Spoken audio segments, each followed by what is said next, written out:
Hello, hello.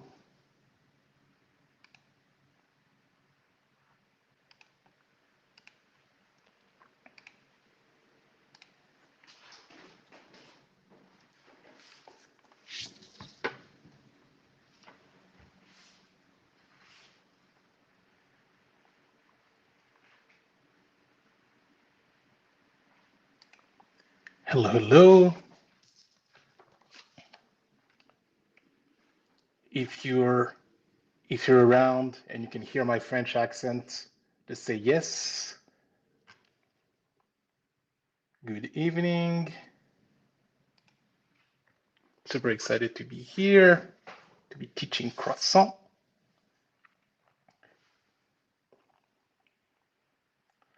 You can also say oui, oui, oui, if you can hear my French accent.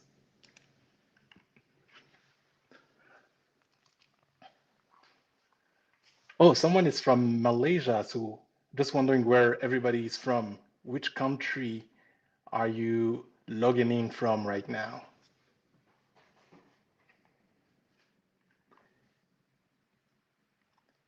Oh, Algeria. Thank you so much for logging right now. I know it's quite late till Algeria right now. USA.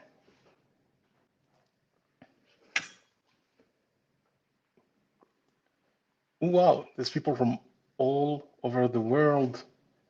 Canada as well, Vancouver. Jacqueline, the country of Chicago. Oh, Hawaii. Nice, cool. Australia. Wow. Okay, okay. We have people from definitely from everywhere. That's really, really cool. I'm just gonna wait 1 minute, one more minute before I start. Victoria, BC. Oh, someone from Calgary.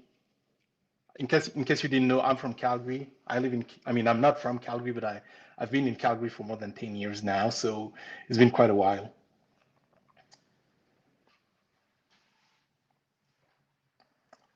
Cool, cool. Thank you, Batata Head. Okay. Um, I'm Oklahoma, California. Wow, super cool. Super, super cool. Colombia, okay. We didn't have someone from South America so far, so that's it. We got it. Okay, don't maybe we have all continents. We don't have anyone from Europe, I think, but we have North America, South America, Africa. I have someone in Australia. Cool. Okay, I'm gonna start. I'm gonna start because I want you to get as many information as possible before you leave.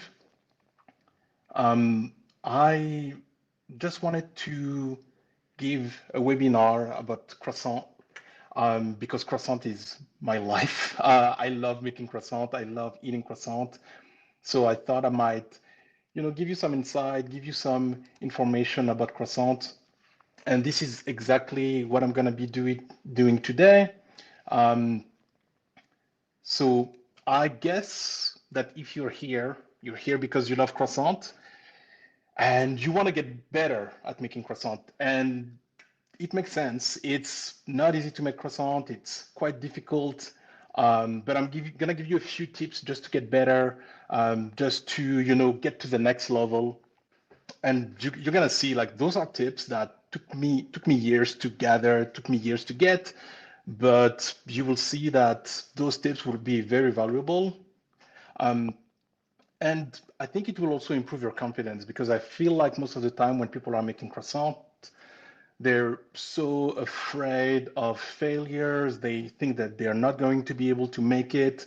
But telling you, you're going to be able to make it, or at least get better at it with the advice, the information I'm going to give you today. Also, forgive me. Because I'm French, like sometimes I say croissant with the French accent, sometimes I say it with the English accent, like my brain still doesn't know what to pick. So sometimes I'm gonna say croissant, sometimes I'm gonna say croissant. Um, okay, so the before I start talking about croissant, I just wanted to introduce myself because some of you might be here and not know who I am. So initially, I am a PhD in neuroscience, and I changed careers a few years ago. And that change of careers brought me all the way to an article in Pastry Arts Magazine, which is one of the biggest pastry magazine of North America. And I figured that some of you might wonder like why, how it happened and why did I make this move. So what happened is that I had just finished my doctorate in Paris about 13 years ago, which is crazy to say out loud. And back in Paris, obviously, I was eating pastries all the time. Didn't realize how lucky I was. I thought that it was like that everywhere in the world. But I was enjoying my life. I was teaching neuroscience to students. I was working on research. And but then what happened in 2015 is that I moved to Canada. And that's what I was talking about during that French podcast, like French food podcast. So I moved to Canada. I moved to Canada because I had a job opportunity here. And I didn't realize two things. First, that it's really, really cold here. And second of all, that there were no pastries to the level of Paris. So don't get me wrong, there are good French pastries in Calgary. It's just that when you grew up in Paris and there's a pastry shop at every corner, you've seen and tasted so many different kind of pastries that maybe I was a little bit too harsh. But anyway, because of that, I decided to make my own, to make pastries that I genuinely like. And I was super naive. I was super naive because my first croissant were a disaster. And when I say disaster, like this is what it looked like. And I actually took a French recipe, like from a French cookbook, and I was naive because I'm not a baker person. I was not a baker then, and I thought, I don't know, you can buy those croissants in France so easily. Like, how hard can it be to make croissant? I was wrong. I was wrong, and I'm wondering if anyone in the chat here has ever had like this kind of disaster happen to them when they make croissant for the first time. I'm really curious to know because I know that it happens to a lot of people. They see a recipe online, they think it's easy, and then they crash into what I call like the croissant disaster.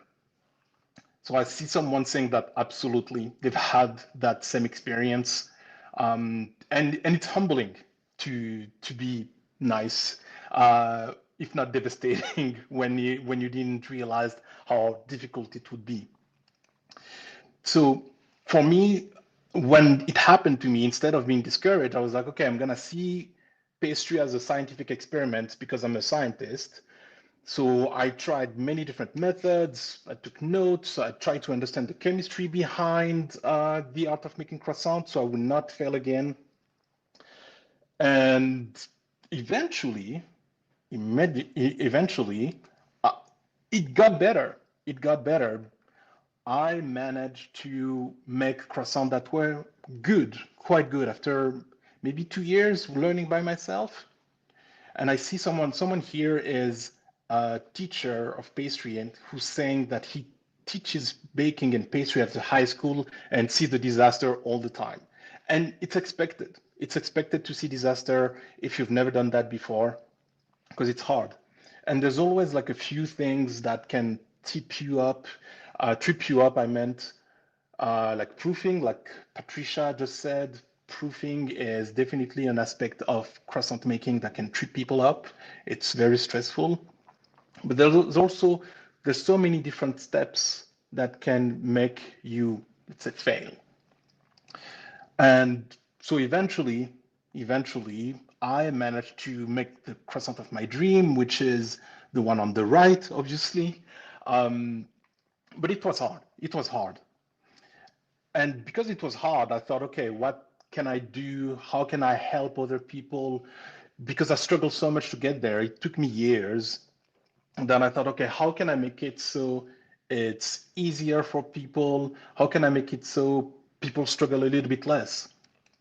And that's what I did. Like a couple of years ago, I created a croissant course, and this was my student, Gianluca, one of my very, very first students. And that was his first try making croissant. And he had always been afraid to try making croissant. And he got that result, which is significantly better than what I did. It's pretty good. Like I wish my first croissant were like that. But anyway, because I loved helping people, people noticed on social media because on social media, what I'm trying to do on Instagram is make a French pastry very approachable, as easy as possible to understand. So I'm not using any scientific lingo, like I'm not making it hard. I'm just trying to simplify it to the best. And more than 200,000 followers decided to follow me because of that. And I was invited at different conferences, like this test of the Next Food Expo, where I was making culinary demonstration, invited to panels. I was also invited on TV, on Canadian TV, where I did teach a few French pastry recipes with Mary Berg on the good stuff with Mary Berg on CTV for my Canadians fellow, if you're here. And Global Mail, which is one of the biggest national newspaper, said that I was one of Canada's star baker. And then it grew bigger than what I thought. Like I was on New York Magazine. I was elected one of Hospitality Game Changers, but also one of the top 25 Calgarians in 2025. And this year in March, I was invited as one of the top 5 Canadian, where to elect the book, to name the book that all of Canada should read on CBC. So my Canadian fellows, again, if you're here, the TV show was called Canada Reads. And finally, just 2 months ago, I was hired by the Great Canadian Baking Show to promote their show, to promote the last season, where I made a cake, a Brazilian carrot cake. You could look at the recipe online. It's really, really fun. It's really cool. So let's talk about croissants. Let's talk about croissant because this is the topic today. And I'm just wondering who has ever felt that way about croissants. So this is a comment that I took online, which says, after I have seen a video about how to make croissants, I have decided never to make them. There are things in life you should leave to others. Is there anyone here who had that feeling, who thought, this is too hard, this is too complicated, I'm never going to be able to make it?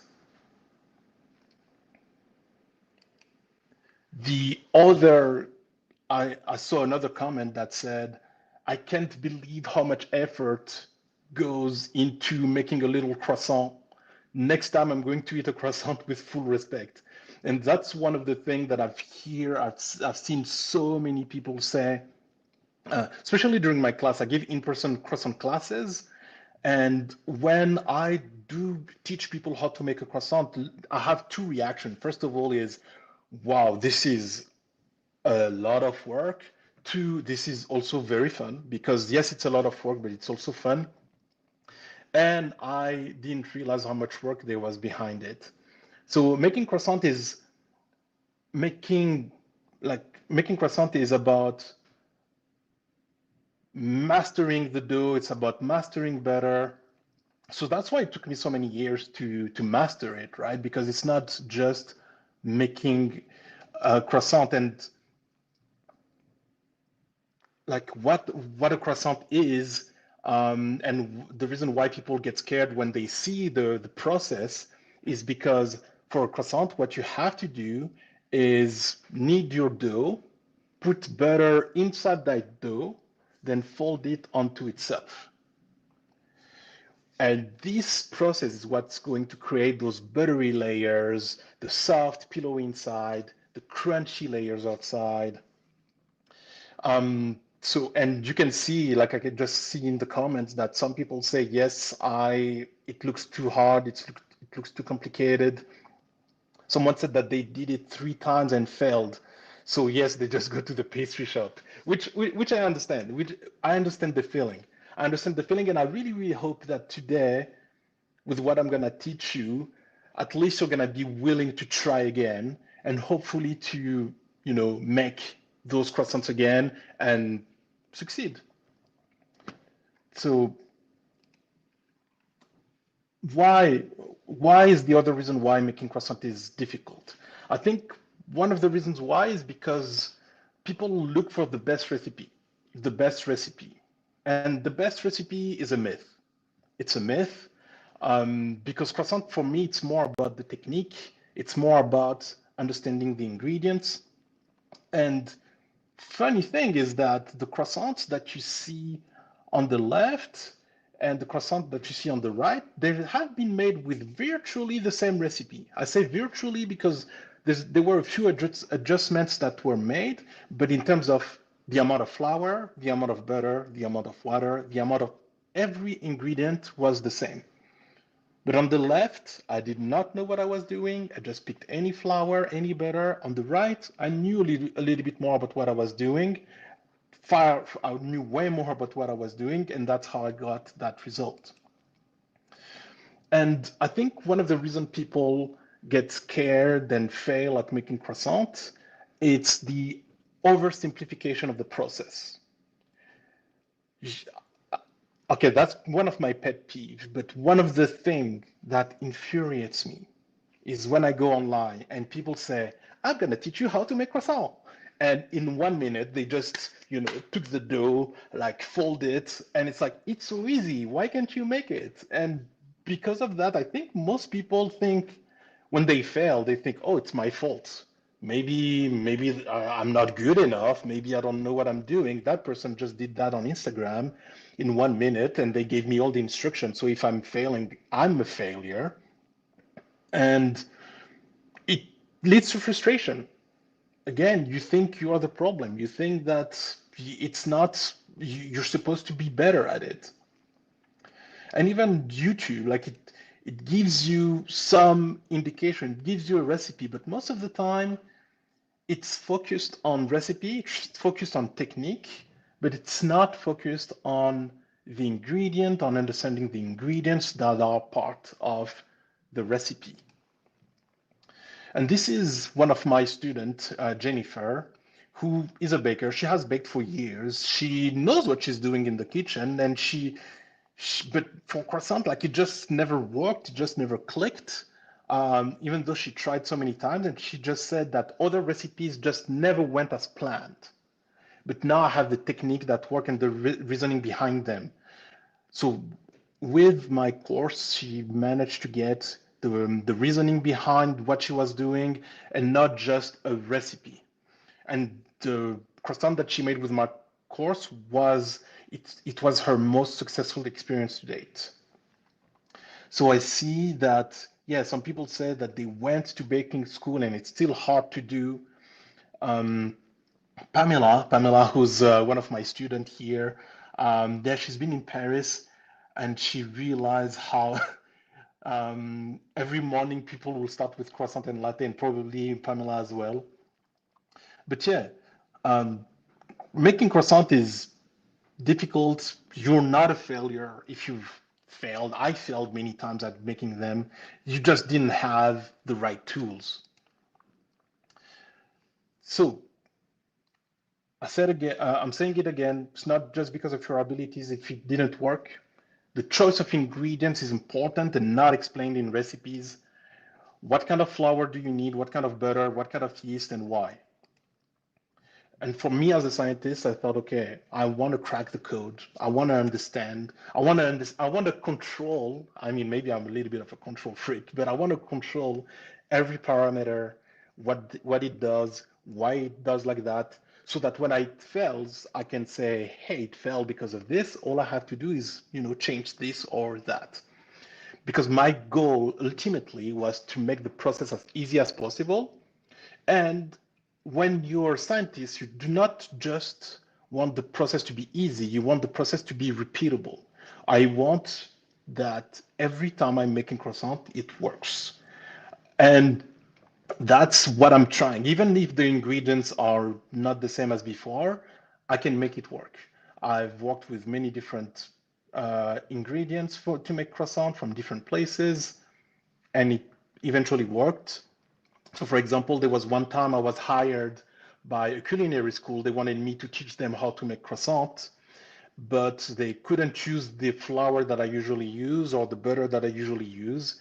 So what I did is that I spent half a day working with the ingredients until I managed to make it work. And this is what I want, what I wanted. I wanted to be adaptable. I wanted to be able to teach croissant everywhere in anywhere.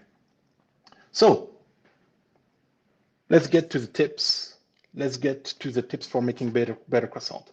So how is everybody doing? Are you ready for those tips? Um, and stay tuned, because at the end of that webinar, there's going to be a Q&A. You're going to be able to ask me any questions that you want about techniques, about croissant, about anything, and I'm going to answer. Okay? So, but if you have questions in the meantime, don't hesitate. If there's something that scares you or something that you want to talk about, just feel free to do it. Okay, so for the tips for making croissant. Before I give the tips, I want to sum up the steps to make croissant, just so that everybody is on the same page. So when you make croissant, the first thing that you want to do is knead the croissant dough. Once you knead the croissant dough, you want to enclose the butter in the dough. After that, you want to laminate the dough. So lamination means spreading out the dough, then folding the dough onto itself. You do that usually twice. You do one double turn, then one simple turn. Once you do that, you want to shape the dough. You want to shape that croissant dough. Then you want to proof the dough. So proofing means letting the dough rise, which is a very important step. And eventually you want to bake that dough. So kneading and closing butter in dough, lamination, which means folding the dough onto itself with butter. That's where you're creating as many layers as you can. Shaping, proofing, which is rising the dough, then baking. So the first tips is for the kneading phase of the croissant dough. It's about using a mix of different flours. So I'm sure that just like I did, I used to buy just any kind of flour, thinking that it would not matter for croissant.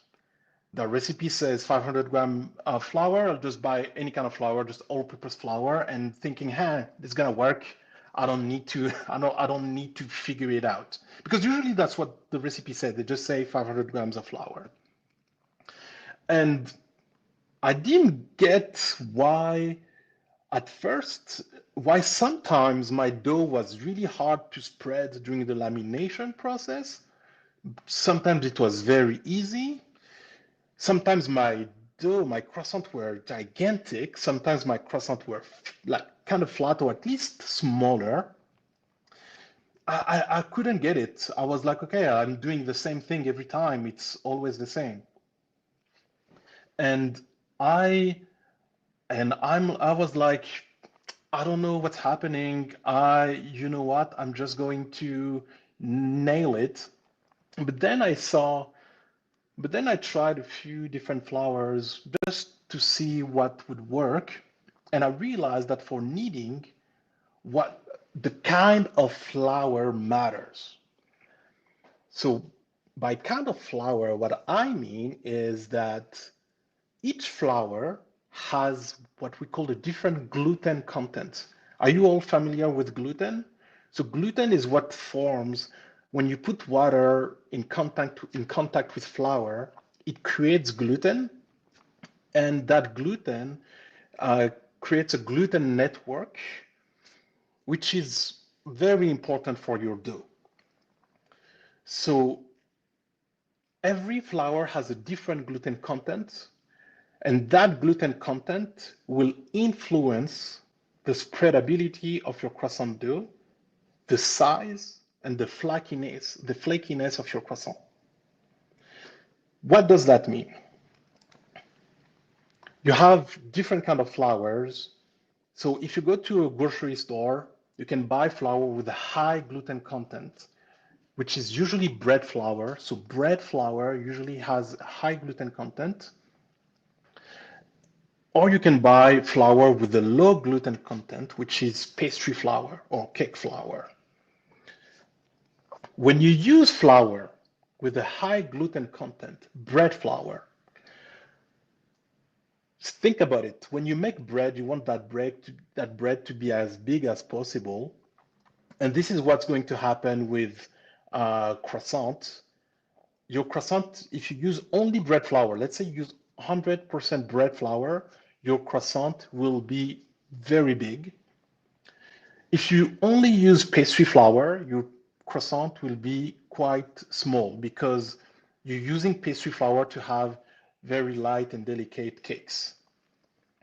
So, but the thing is, when using bread flour, your dough will become very difficult to spread out. So when you are trying to spread your dough so you can fold it onto itself, you're gonna struggle. The dough will resist, the dough will fight you. You will struggle to spread it easily. With flour, if you use flour, pastry flour, it's the opposite. Your dough will spread very easily. It's gonna be quite easy. So I just want to make sure that everybody got it for now, because I know it's not a concept that is, that most people are familiar with. So just to sum it up, bread flour, your croissant will be big, but your dough will be hard to spread. Pastry flour, your croissant will be very easy to spread, but your croissant will be small. Say yes if you understood, say no if you did not understand, and I will try to re-explain it in better terms. Okay, got it. Okay, seems that most people got it.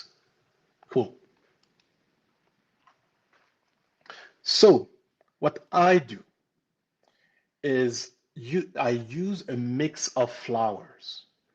So I use a mix of 80% of bread flour because I still want my croissant to be big, to have some volume, and 20% of pastry flour so that my croissant will be easy to spread.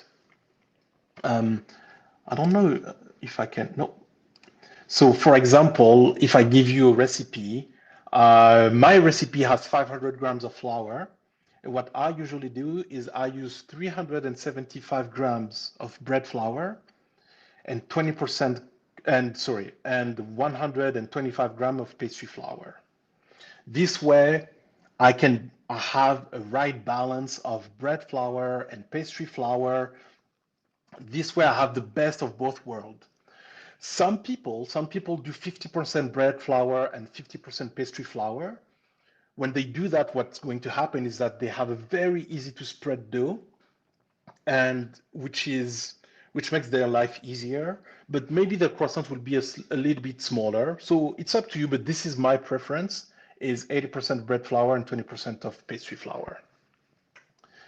So I have the best of both worlds with that. A croissant that is big and pillowy, but at the same time I have some flakiness and and it's easy to spread. Okay. So I will go to the next slide. I think most people understood. And again, there's going to be a Q&A session at the end if you want me to re-explain things, if you have any questions. Yeah. Okay, there's a few questions. Does humidity or weather play in that, or is that always the percentages? Ooh, that's a really good question. Is pastry flour the same as all-purpose flour, or do you mean it's cake flour? Okay. So humidity and weather, does that play? Is that always the percentage? Humidity and weather will play mostly when it comes to the amount of water that you put in the croissant dough, more so than in the ratio of bread flour versus pastry flour. And when it comes to those ratio, just want to emphasize the fact that those are the ratio that work for me. And it's always better to try with the flours and in your weather. Sometimes, depending on the weather or depending on the brand of flour, you might use 70% of bread flour and 30% of pastry flour. You might readjust a little bit, but those are ratio that I find work in most cases. I baked with those ratio in Calgary, which is very dry city, and it works. I did that. I tried with those ratio in Paris, which is a much more humid city than Calgary. It's not super humid. It's not tropical, but it works. But for those, when it comes to the weather and humidity, it's always more about the amount of water that you're gonna put in your croissant dough. And as for the question, is pastry flour the same as all-purpose flour, or do you mean cake flour? So that's one of the things that is kind of difficult, because depending on the country, people have different names for flour. In Canada, we say pastry and cake flour, which is a low gluten flour. And I think in the US, you separate pastry flour than from cake flour. What you want to do is you want to calculate the amount of gluten that there is in your flour. And if someone asks it, like I have a gluten, I have a gluten, I have a tool that helps you calculate the amount of gluten in your flour. It's in the course. It's in my croissant course, but if you need it, if you email me, I will send it to you for free for sure. Don't hesitate. But you want a pastry flour that is at 10%, and you want bread flour that is at 13, 14% of gluten. Okay, talking about gluten. Next topic, next tip that I think is really important is to properly knead the dough. So, so to properly knead the dough, and the reason why I'm saying that is because of this picture you can see here. So this is a picture that I took very early when I started making croissant. And sometimes I would see my croissant tearing apart like that, right in the middle. A big hole will appear. And I just could not understand why. Like all of them will explode. And this would happen during the proofing process during the proofing phase of the croissant making process. So just to reiterate, the proofing phase is the phase during which your croissants rise. So they rise because of yeast. So yeast will make them rise and grow bigger. And as they were rising, they will explode. Sorry, they will explode in the middle. And I just couldn't figure out why. So the reason why it was doing this is because my croissant dough was not properly kneaded. So I'm gonna explain that concept. So when you are making croissant, what you want to do is you want to knead the dough for a long time, because you want to create what we call a proper gluten network. And a proper gluten network, what is it going to do? That gluten network will make your croissant, will basically manage to contain your the rise of the croissant. So so imagine that, I don't know if you're watching right now, but imagine that I have my croissant like that and it's trying to rise. So if I have a good gluten network, it's gonna rise pretty well because that network, this is a network, that network will let it rise really well. If you have a loose gluten network, as it's growing, it will just explode because there's not a good network, not a good, let's say, spider web that protects, that makes it so the rising of the croissant works well. So what you want to do is, where is it? Yeah. So what you want to do is you want to knead the croissant dough for a long time so that the gluten that we have in the croissant will become very strong and will not explode when the croissant is rising. So it's very, very important to do that. You want a good gluten network so the croissant can rise to their maximum potential and they do not tear.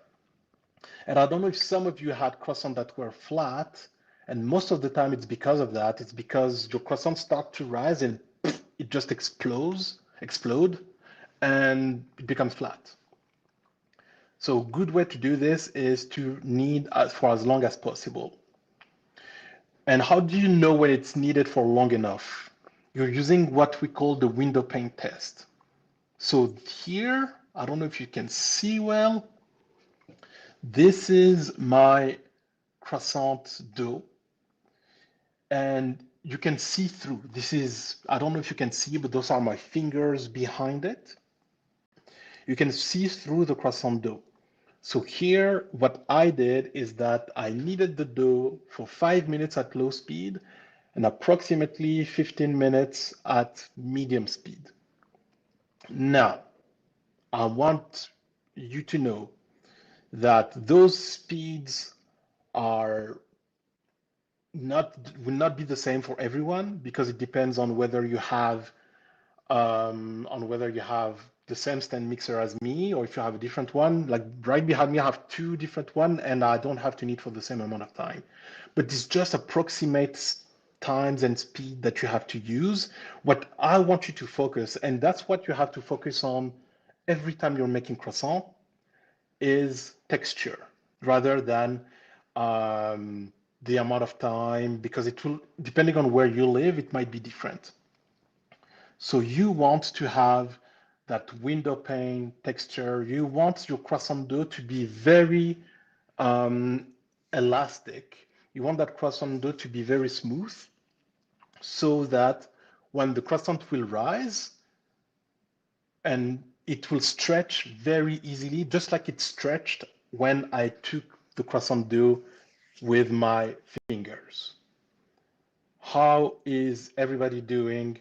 Is everything clear? If it's not clear, please let me know. And in the meantime, I'm gonna see if there's any questions. So someone asked, using King Arthur flour, do I use 80% bread flour and 20% all-purpose flour? So I think that with King Arthur, let me see, because I'm sure that there's lots of people who are in the US right now. Let me see what King Arthur flour has.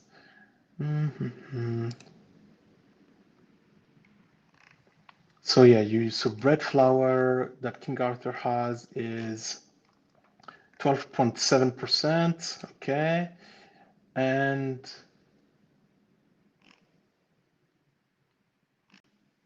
let me see. I'm looking for the all-purpose flour. Can't find it.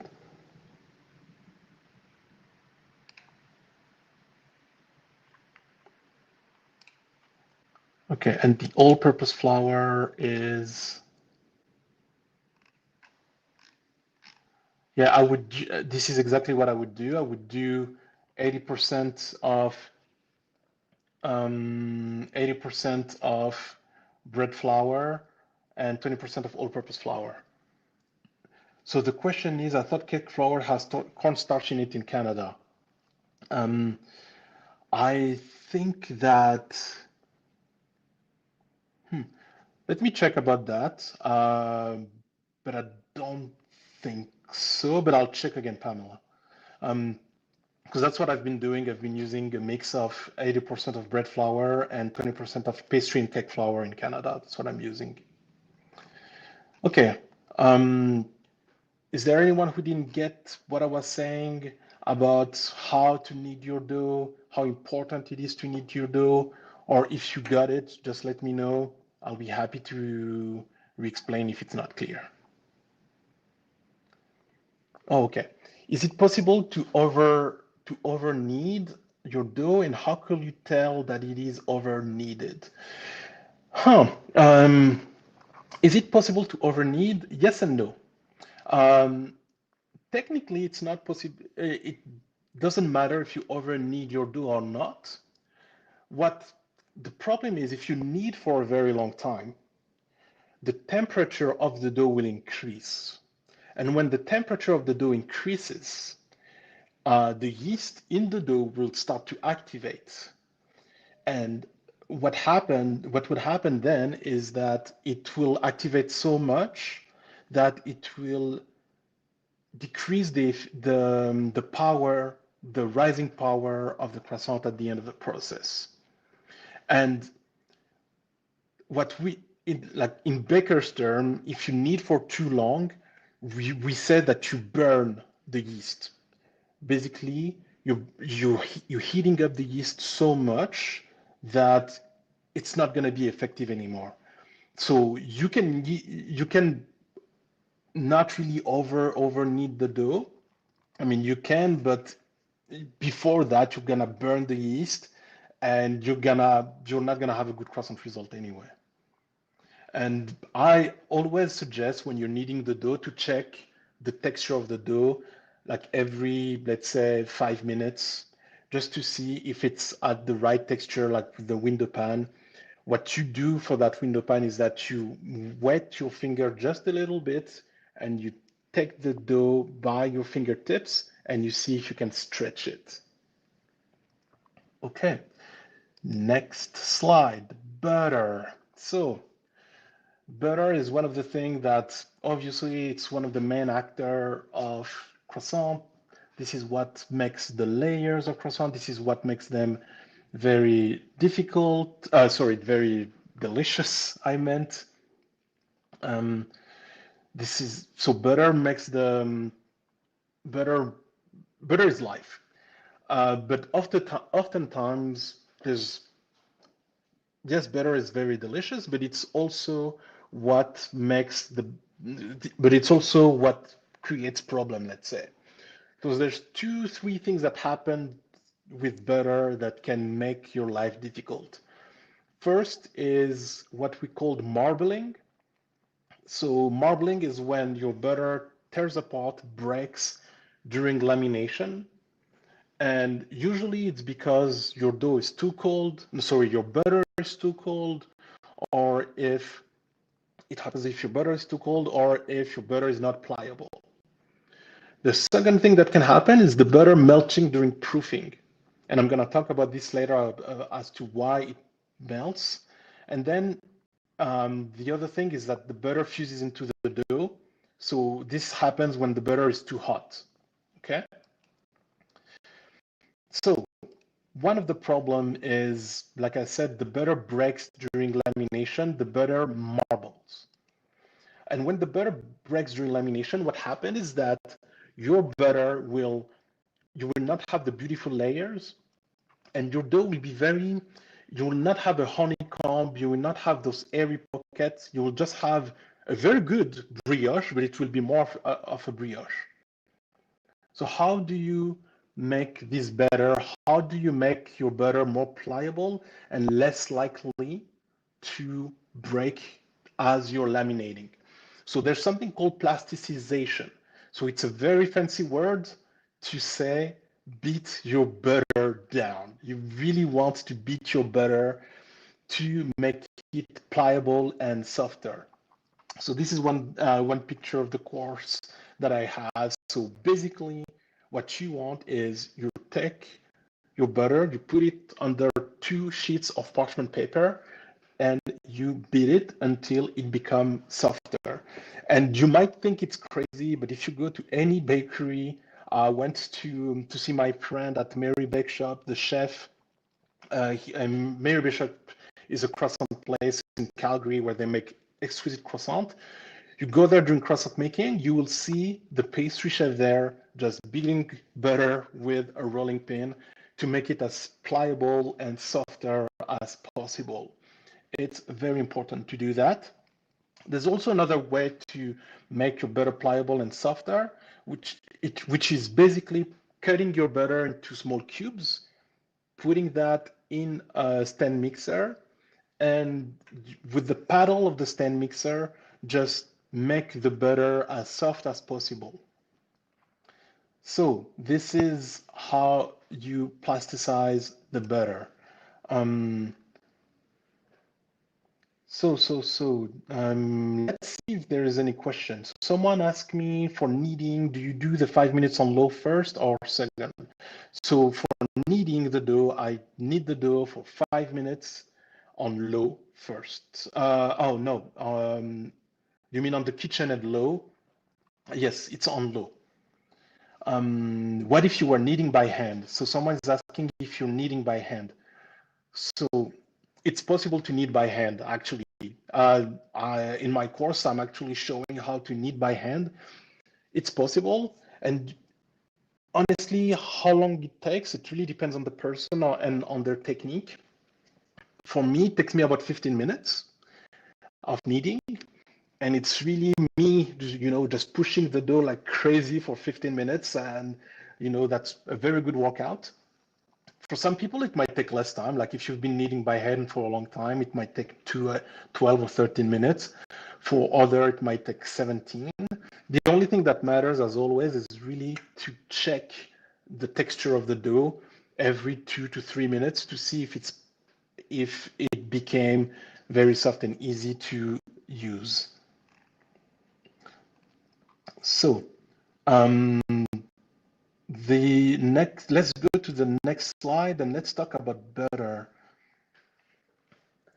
So butter, there's, like I said, very important to plasticize it, very important to make it so it's less pliable, more softer, so that it doesn't break during lamination. The other thing that I like to do is use butter that is 82 to 84%. And why? Why?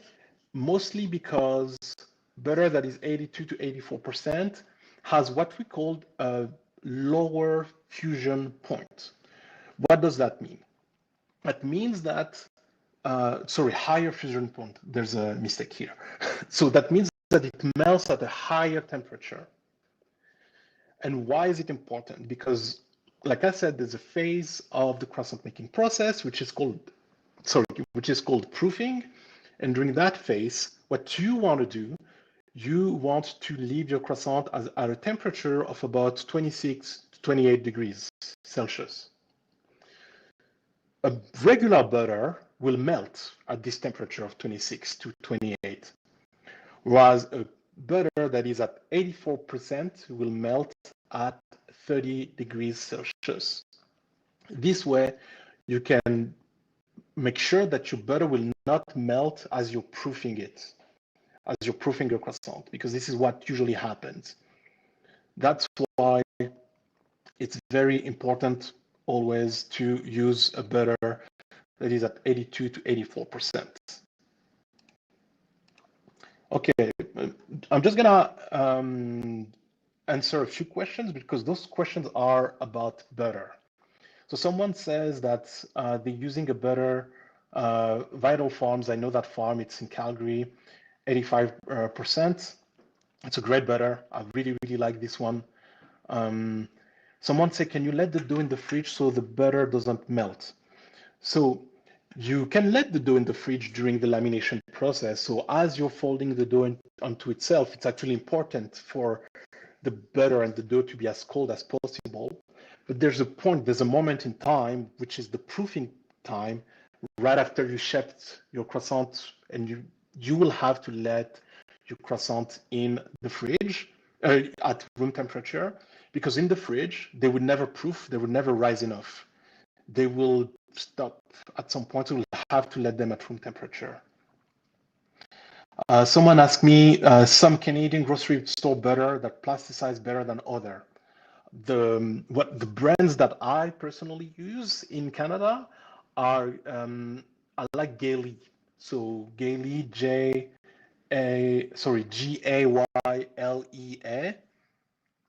Very good butter. They have an 84% one. They also have a regular one if you can find it unsalted. I found that it works well. There's the Vital Green butter that someone talked about earlier. And then someone asked, once plasticized, do you need to use it right away, or can you make it Can you make it the night before? So you can make it the night before, but when you make it the night before, I always suggest to remove it from the fridge and to still plasticize it a little bit, because sometimes when it stays in the fridge for too long, it becomes hard again. And there's that question about salted or unsalted. Always use unsalted butter for croissants. Never use salted butter, please, please, because otherwise your croissant will be way too salty. You need salt in the dough for sure. You cannot remove salt from the dough, because if you remove it, you're not going to have a good dough texture. And if you have salt in the dough and salt in the butter, you'll have the saltiest croissant that you can ever imagine.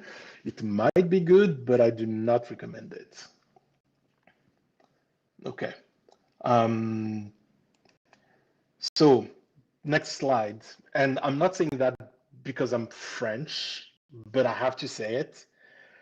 French butter is superior. Not all French butter, but French butter is superior because some brands are very, very pliable. What that means is that for some brands, you don't even need to plasticize them. You don't even need to beat the butter. I mean, you still do it. Most people still do it, but they don't marble very easily. They can be very, very cold and be okay. They don't melt very easily. If you ever, it's very expensive.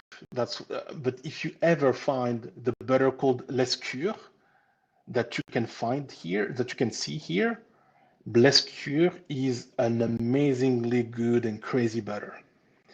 It's like cheating if you're using that butter.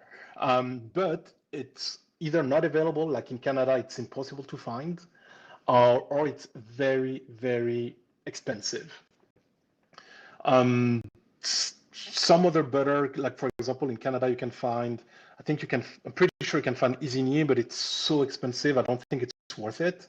I think in the US, it's a little bit cheaper. So if you want to treat yourself and try with Isigny butter, you can definitely do this. Mind you, for my course, I did not use French butter at all. I did not do it because I realized that it was way too easy and that most of my audience is not in France, so there's no point at all telling you to use French butter. It doesn't make any sense. It would be crazy. So I'm using Canadian butter. I'm using the brand called Gayle. But if you can find in the store some like European butter, something that is called European butter, that's what I would use. But yeah, French butter, unfortunately, is better. And someone is asking, like, why is the French butter better? Oh, that's, yeah, someone's asking, why is French butter better? It's because, from what I understood, it's the way it's churned, the process that makes it easier to work with. Like, if you open, like, French butter, you will see it's super easy to spread. Whereas some Canadian butter, some American butter, it's not so great. And yeah, Fire in the Sky guy, which is one of my croissant students, just said French butter is cultured, which is true as well. Someone's asking, would making the butter at home help or better stick to what I find in the supermarket? It depends where you live. I think it's better if you make butter at home. I did try to make croissant with butter that I made at home and it worked well, but it's too much work. Honestly, it's so complicated. I don't think it's worth it. Um, and I think it's better to buy butter if you're in Canada, Gailey. If you're in the US, Plugra, Kerrygold, which is Irish butter. Irish butter is also very good. But yeah, it's good to make butter at home. I'm not sure if it's worth it. Okay, so how did I learn all this knowledge about croissants? My knowledge is quite extensive, and there's lots of things that I did not even mention here, like the importance of yeast, the kind of yeast, the hydration, how to handle proofing, and I can answer those questions at the end during the Q&A if you have any question about that. But for me, it was trial and error for years. Training in Paris, just last May, I was in Paris and I baked a lot of croissants when I was there with some baker friends, with some friends who are bakers. I went to their bakery and baked with them. But also, the willingness to understand the science of pastry. But was it worth it? I don't know. I think it was worth it because eventually I made it, but it took so long. Is it worth it to do everything by yourself, to try to figure it out by yourself? I think it's a little bit too much, and especially you spend so much money on ingredients, so much time, so much tears, where there were so much tears during all that process. Like it didn't take me 10 years to do that, but there's almost 10 years between the first time I made croissant and what I'm doing now. So I think, yes, it's worth it, but if at the time someone told me that there was a shortcut to make this very quickly, I think that's what I would use. I would have used that shortcut. And that's what I have here, which is my course, which is called Master the Art of Croissant from Home. And with that course, what I'm trying to give you is basically that shortcut. Like everything I told you before are things that I talked about in my course, are ways that you can make croissant in a more easier way. And regardless of your experience, even if you've never made croissant in your life before, with that course, you're gonna get much better at it. You're going to master the art of croissant from home. And I see that there's a few people in the chat who have taken my course. And if you're around, just let me know. Just say something. I'll be happy to hear from you and how it has helped you. And basically, that course that I have, it's a complete program. So the goal is to take you from beginner to a confident croissant baker. And it's made of step-by-step videos that cover every stage that I mentioned before: the dough, how to knead the dough, the lamination, shaping, proofing, baking, everything. There's FAQ where you can see the most common problem that people have and how they solved it and how you can fix it. And there's also several lessons that teach you the science of croissants, so you can adapt the recipes to your need. Once you get the course, it's like it's pre-recorded videos. You have lifetime access. You have all the updates. Just again, last month, I refilmed all the videos because I wanted my students to get the best content ever. I filmed everything again, so you can get that here. And if you ever have any problem, there's support. I'm gonna help you and I'm gonna support you, and you can send me the picture. I can help you with this. So the course is the goal is to get you there, to get you to a place where you can make beautiful croissant with a nice honeycomb texture. And that I want to get you there. And I wanted to create a course for people like Patricia, but also for people like me in the past who struggled, so that you don't have to struggle. And Patricia, she said that she's always been intimidated by making croissant at home without any kind of fancy equipment. And on her first try, she had very good results. And this is another one of my students whose name is Lei Mei. And it's a funny story because Lei Mei, she had just moved to Tokyo. She has just moved to Japan from the UK. And she didn't know how to connect with her colleague in Tokyo. She didn't know how to make friends there. So what she did is that she got my course, she purchased it, and she decided to make croissant with that course. And she went to her job, she went to the office and gave croissant to every one of her co-workers. Needless to say, everyone loved her after that. I would love anyone who'd bring me croissant, honestly. And what she says is that my croissant format is very thorough and there's a lot to learn here. So I'm going to show you what it looks like because just so you can imagine what you will get if you get the croissant course, just so you can see the format. So I'm going to share my screen and you will see. You will see what a student usually see. So I'm going to remove this. So here you can see the course, and it starts with the introduction. You have the introduction, you have definition, you have all the equipment you need. You have that summary, you have the schedule, you have some lectures about how to knead your dough by hand with a stand mixer. And you can see that what I did is that I divided the recipe into different videos, one of 2 minutes, one of 5, one of 3 minutes. I did that so that if there's one step you don't remember how to make that specific step, you can just go back to it.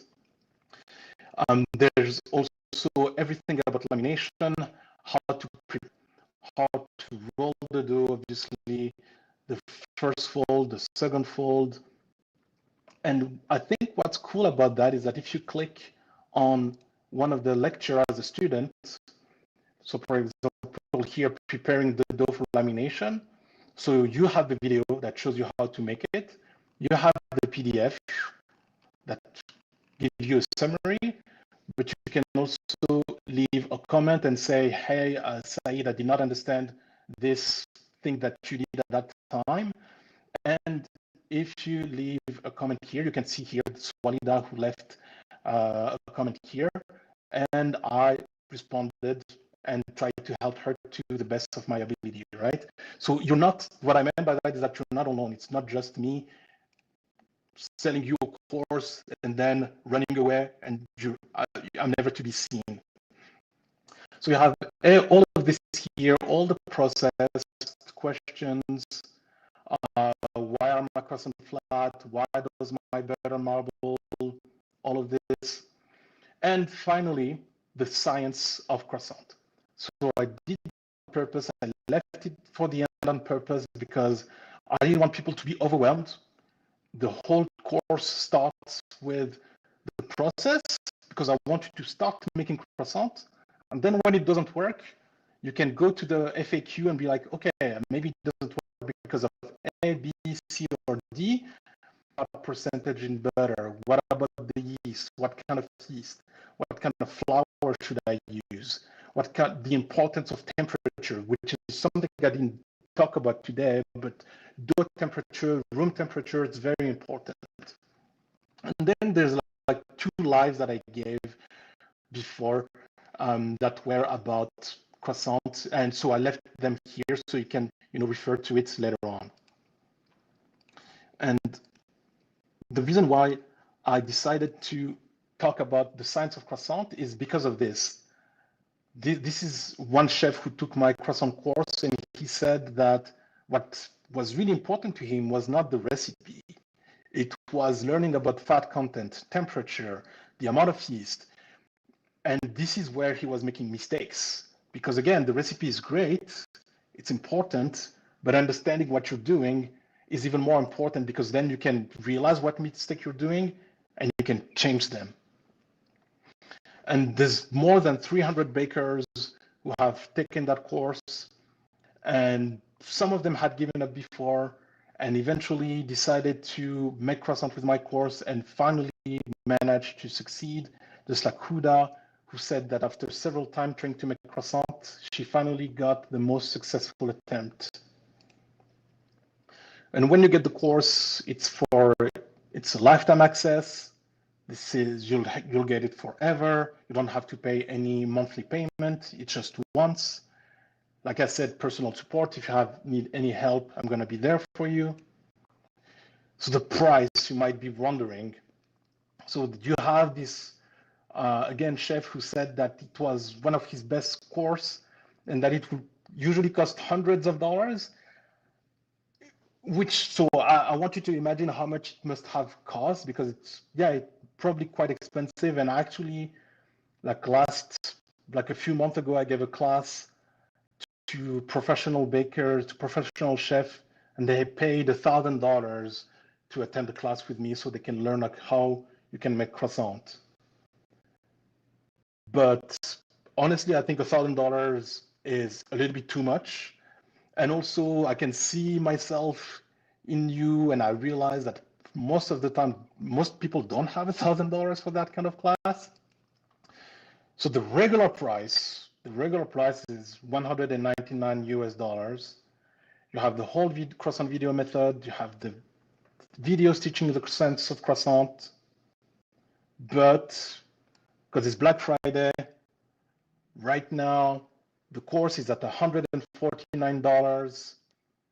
And if you go on the croissant-nerd.com, you can see the course, you can see how it is structured. You can buy it now. And it's $50 off until Friday at 11:59 p.m. And inside the course, you have the recipe, obviously. Like usually I sell the recipe by itself for $19 with the PDF and the schedule, so you can organize yourself as you're making a croissant. But I decided to add one bonus, which is usually on its own, which is my croissant add-on. So you have the croissant add-on is usually $79, and in the croissant add-on you have different recipes. You have the recipe for almond croissant. In the recipe for almond croissant, you have several lectures. You have obviously the PDF of the recipe. You have the PDF and the video recipe that teaches you how to make simple syrup. Great for croissant, great for cocktail too. You have also the recipe for almond cream, and you have all of that in video, and I also teach you how to fill the croissant and bake it. You have another recipe, which is a cranberry and vanilla roll, which also you have the videos teaching you how to do this. You have also a video recipe of vanilla pastry cream and how to assemble the croissant dough with the vanilla pastry cream and the cranberry. By the way, you can replace the cranberry by raisins and you'll have pain au raisin.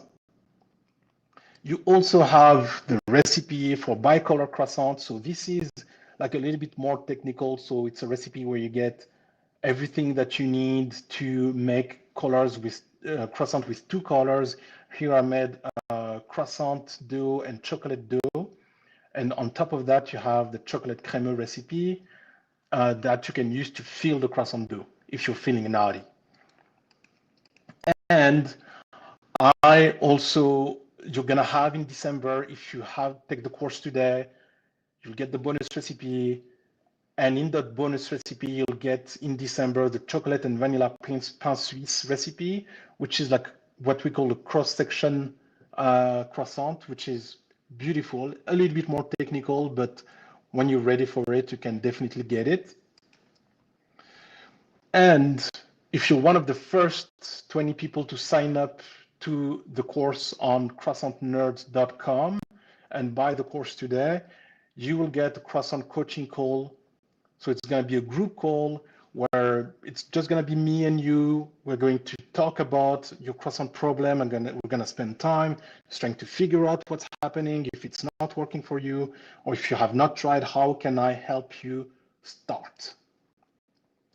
And when you get the course, you get a 15-day guarantee. So if you buy the course today and you look at the curriculum and you think, I'm not sure, or if you try something and you don't like it, just send me an email. We can talk about it. I can help you get better at making croissant. And if not, you can get reimbursed.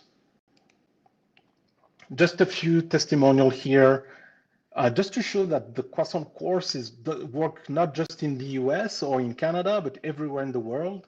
So I've had people all over the world. So before I told you that there was a student in Japan. This is Anne in Singapore who bought 2 of my classes. One that was the croissant class, of course, and the mousquet course. And she's saying that the instructions were clear and explained and why things are done in a certain manner. But also, she said that the best part of the courses is that we can always communicate with you regardless that we have taken up the courses months ago. So what that means is that if you buy the course now, and in 3 months, you're like, oh, I don't understand how that lamination thing works, send me an email and I'm gonna help you right away. It's lifetime access. I'm gonna help you whenever, wherever. There's no condition to it. As long as you bought the course, I'm gonna help you get better. This is another testimonial of Lori, if I'm not mistaken, who said that those were the best croissants she's ever made. They were beautiful, fluffy, tasted like the one she had at bakeries. You can see that she has the honeycomb here and was really, really happy about it.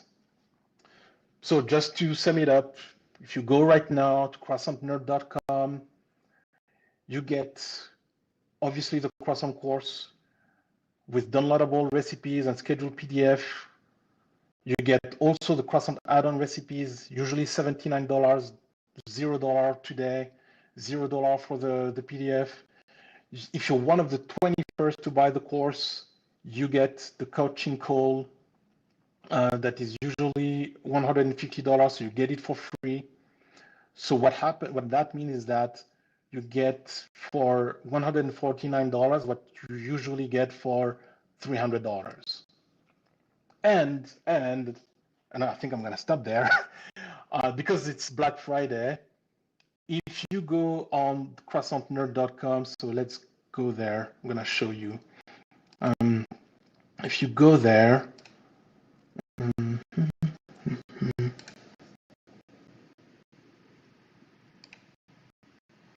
if you go there,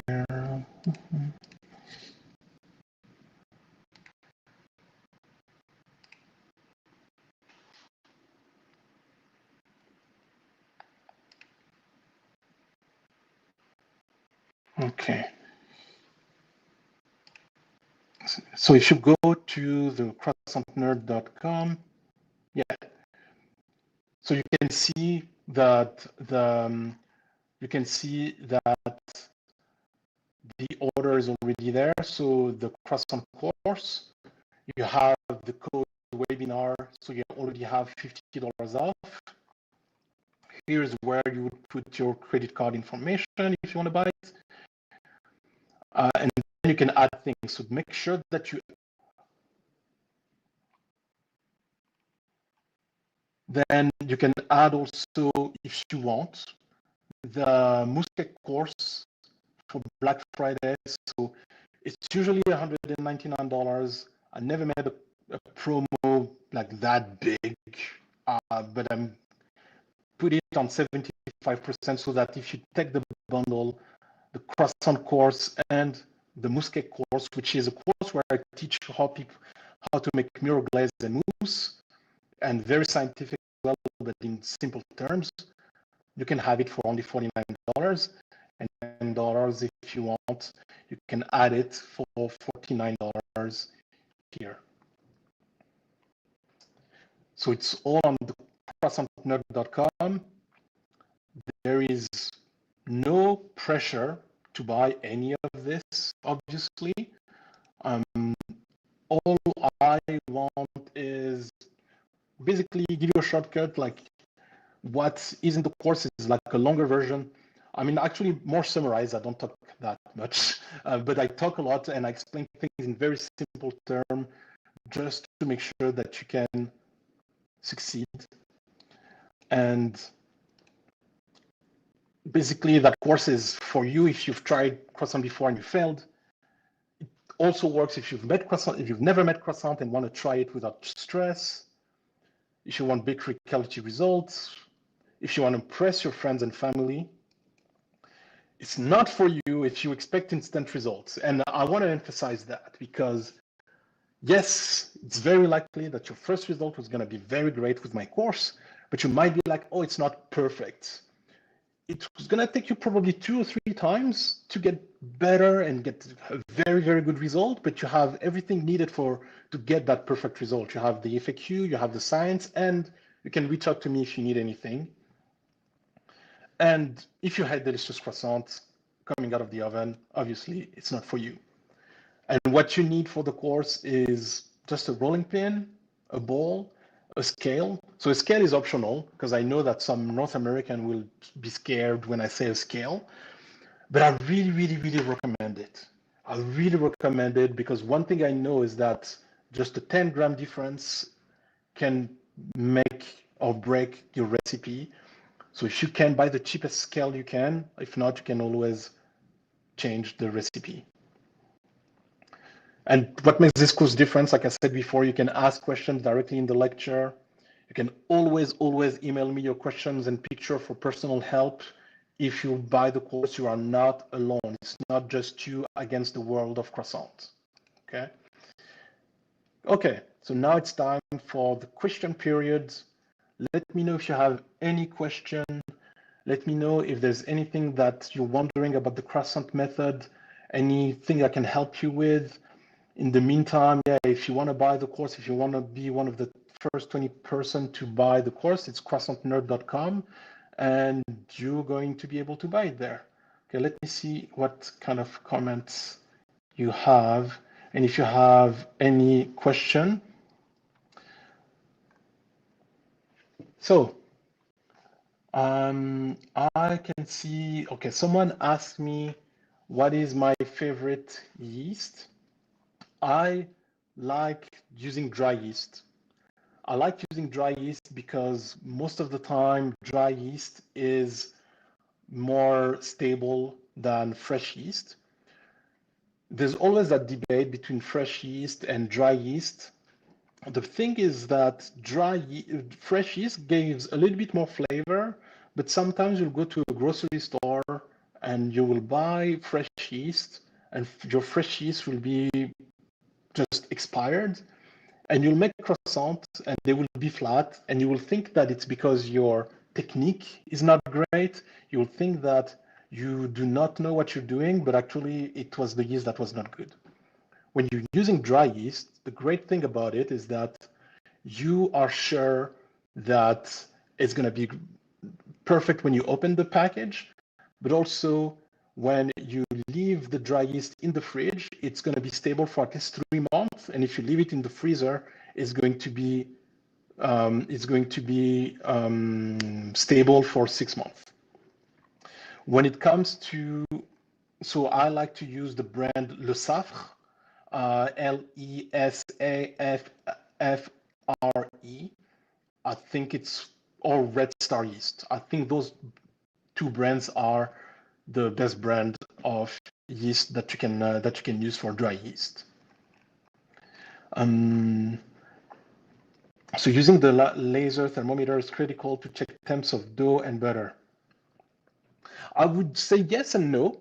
I think using a laser thermometer is really useful because what you usually want, you want your dough to be around 0 degrees Celsius, 0 to 2 degrees Celsius, and your butter to be around 12 degrees Celsius. That's the best temperature that you want. But if you do not have a thermometer, what you can do is just use the texture. So when you're putting the butter inside the dough, you want the textures to be the same. You want the texture of the dough to be the same as the texture of the butter. Because if your dough is too hard, sorry, if your butter is too hard, it's gonna break during lamination. If your dough is too hot, the butter will melt inside. So, Patricia asked, I thought of shaping croissant around dinner time and leave it proofing overnight. I live in Brazil, temperature is around 20 at 24 at nighttime. Okay, so if you want, you can definitely shape croissants in advance. I would not recommend leaving them overnight at 20 to 24 degrees unless you put them in the fridge beforehand for maybe 2 to 3 hours. I would say 3 hours. Then leave them in an oven with the door closed and water so that your croissant do not dry in the fridge or at room temperature.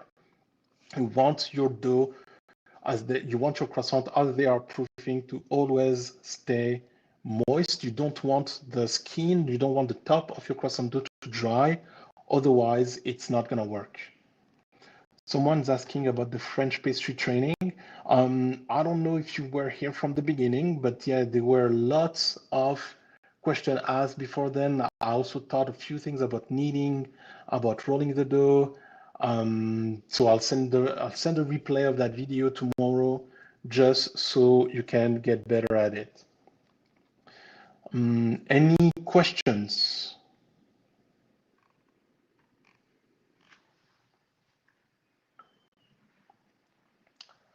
Okay, I don't see any questions for now. Oh, there's something that I forgot to mention, to talk about before. Someone said if you are serious in making great croissants, I highly recommend a sheeter from Word and Taylor. A sheeter is great. Obviously it makes your life easier, but I do not use a sheeter per se. It just takes too much like room. I don't live in a big house, so for me it will be too much. And all the croissants that I showed you before, like they were all made using, this was made just by hand. This was made by hand. You can do everything by hand. You do not need a sheeter to make croissant. So Marcy is asking, if you knead by hand, what style of kneading would you use? For example, slap and fold, push and pull. So croissant dough tends to be a little bit more dry, so you cannot really make a push and pull. So what you do is that you put your dough on the counter and you just push with your palm, bring the dough back, push again, bring the dough back, push again. Okay, so if there's no more question, I'm gonna end live here. If you have any questions about the topic, let me know. If you want to buy the course, just go to croissantnerd.com. If you're one of the 21st people to buy it, there is going to be, you're gonna have like a live coaching call with me. The promotion ends on November 21st at 11:59 p.m. And I think I'm gonna stop here. Right. Thank you.